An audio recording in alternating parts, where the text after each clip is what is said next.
Let's bring in Karl Rove, former Deputy Chief of Staff to President George W. Bush and a Fox News contributor. Karl, always good to have you with us. First of all, what do you make of these ratings changes? We're seeing them sort of by a number of outlets, including our own rankings. Yeah, I think there has been in the last couple of weeks, as the focus has drifted off of Biden and his record and inflation and the border and crime and the debacle in Afghanistan and the wrong direction of the country, as it's drifted away from those to Donald Trump's problems with Mar-a-Lago documents and boxes of materials, the Democrats have seen a brief movement upwards. I don't think, however, that this is going to last, and I think it may be a little bit overstated.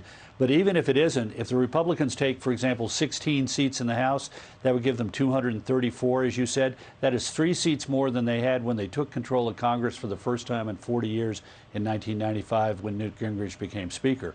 My personal view is that the Republicans in the House are more likely to be in the 26, 28, 30 range. But we have 11 weeks to go, and a lot of activity is going to take place. So let's take a look at this enthusiasm gap, which is also narrowing. We always look at voter intensity, who's most fired up, and we've seen sort of what's happened in the primaries in terms of turnout and enthusiasm there. How interested are you in the midterms? Democrats 66%, Republicans 68%, Independents 52%. Karl, what do you think about that? Well, if this is accurate, then we've seen a tightening, and at least if you compare this Fox poll to the last Fox poll, it is a tightening. But again, these things come and go, and the question is not where is it today so much as where it's going to be on Election Day.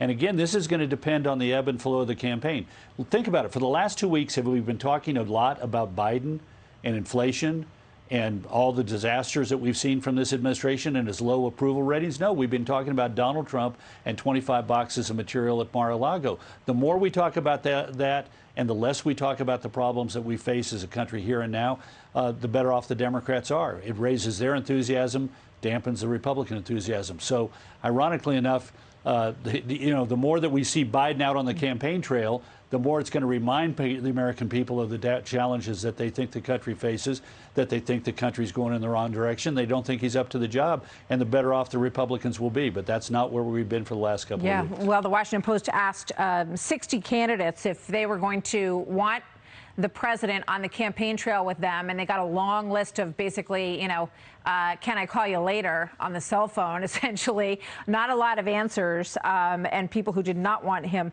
campaigning with them. But you bring up President Trump, former President Trump, what's happened at Mar-a-Lago. A bit of a war of words going on between Mitch McConnell and the former president. Mitch McConnell spoke about candidate quality in the past couple of days, and that sort of set the former president off, sort of accusing him of cutting into the integrity of some of these candidates who have been Trump supported: Herschel Walker, Mehmet Oz, Blake Masters. What are your thoughts on that back and forth between McConnell and Trump?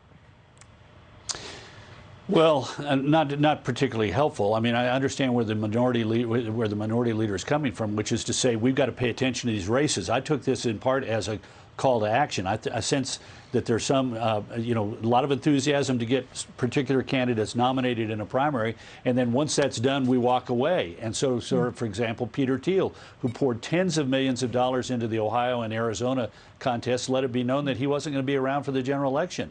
And I think the leader McConnell is trying to say everybody better be coming to the table. Take, for example, Ohio. President Trump endorsed J.D. Vance.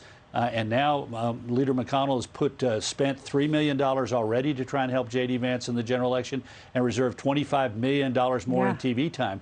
And the president is sitting on a war chest of $120 million. And the question is he going to deploy that on behalf of candidates that he felt strong enough about to endorse in the primary? That's a great question. Is he going to do anything in the general election? I mean, that's a great question. And when you look at the Senate Leadership Fund, as you just said, committing upwards of $28 million to win a Senate race in Ohio, which has been fairly reliably red. Did you ever think you'd see yourself in that position, Karl?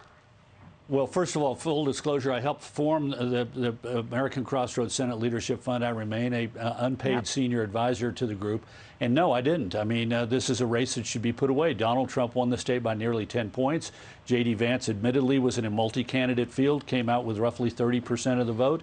in the primary, but won the nomination. But, you know, the fact of the matter is that money has to be spent.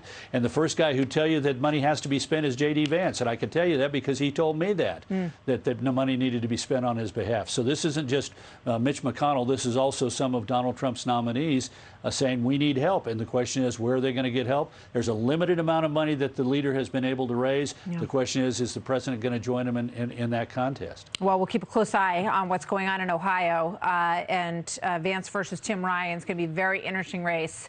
And we'll be watching that closely. Karl, thank you very much. Always good to hear from you. You bet. Thanks, Martha. Hi, everyone. I'm Brian Kilmeade. I want you to do me a favor. I want you to click to subscribe to the Fox News YouTube page. This is the only way that I know for sure that you're not going to miss any great commentary, any great news bites, any great interviews coming your way on Fox. You can get it all here on YouTube. So subscribe right now.